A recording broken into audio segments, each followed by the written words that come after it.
Dans cette nouvelle grande région Alsace-Lorraine-Champagne-Ardenne, au premier tour, Florian Philippot arrive en tête, 32% des voix. Le candidat Front National devance de 2 points Philippe Richert, le candidat Les Républicains, et de 13 points, le candidat socialiste Jean-Pierre Maseret.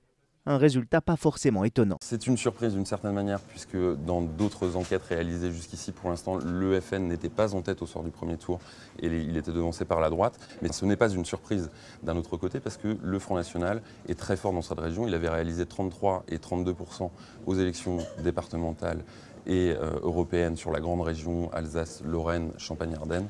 Donc ce n'est pas une surprise à ce niveau-là. Au second tour, c'est Philippe Richert qui arrive en tête, 37%, 2 points de plus que Florian Philippot.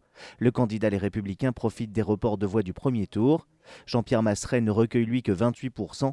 Si cela semble difficile pour le candidat socialiste de rattraper son retard, entre les Républicains et le Front National, c'est plus serré. Le suspense est encore entier effectivement dans la région, puisque Florian Philippot, avec 2 points d'écart seulement au second tour de retard sur le candidat de droite Philippe Richert, peut encore, via la campagne, via la mobilisation des uns ou la démobilisation des autres, rattraper ce retard. C'est un retard qui est finalement assez minime, donc tout est encore possible le soir du second tour. C'est l'emploi qui préoccupe le plus dans la région.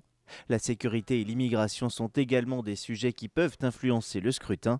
En revanche, la défense de l'environnement ne passionne pas.